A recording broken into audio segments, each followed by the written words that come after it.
Governor, during your deliberations on this decision that you made, did at any time you have a discussion with Andrew Warren or ask him to explain himself? No, because I was looking at the actual facts that were provided to me.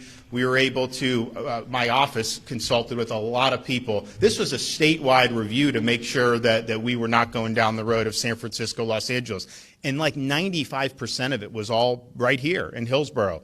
Everything anyone said was right here. I didn't hear the same in Duval or Miami-Dade or any of that. It was all right here. And then to see these blanket statements like saying that you're not going to enforce a prohibition on giving minor a sex change operation. You know, a 12-year-old boy can't go in and get a tattoo, but yet somehow if the legislature were to say that you can't get a sex change operation, and then we have laws that have been enacted.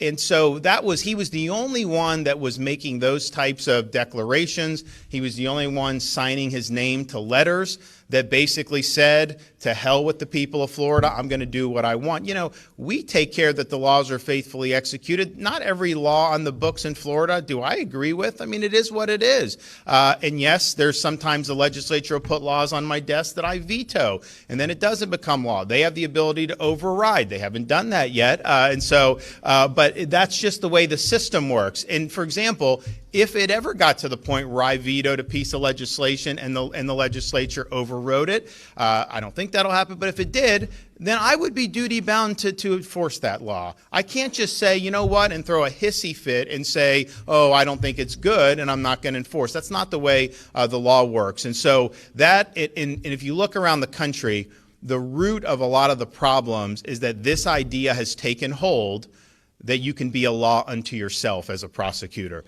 that it doesn't really matter what the legislature does. If you believe that that law conflicts with your idiosyncratic vision of, quote, social justice, then that gives you veto authority. And that is not how a constitutional system can operate. That is not how a rule of law can operate. And ultimately, you cannot have safe and strong communities if we're not having enforcement of the law. You want to know why some people are moving to Florida? Because their communities are no longer safe thanks to prosecutors that think they know better than the people's representatives and they get to pick and choose which laws that they are enforcing. So this was something that had a lot of input around the state. This is something that I think is a very, very important issue across our country, that this movement would be allowed to take hold, where you basically elevate your own personal conception of, quote, social justice over what the law requires of you. And I would note, those who say this represents social justice,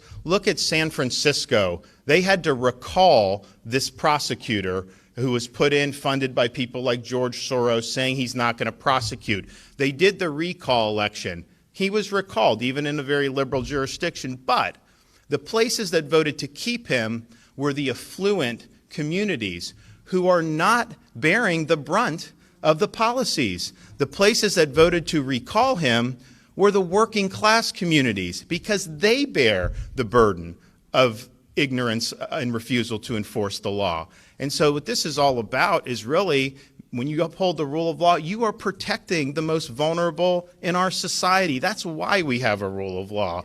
And so I think today's action is obviously warranted. I know that there'll potentially be some, Florida Senate could potentially see this depending on how things are going out. But I just think that to take a position that you have veto power over the laws of this state is untenable. And I think it warrants the suspension and eventual removal of office. And so we're happy to be here with a number of people in law enforcement.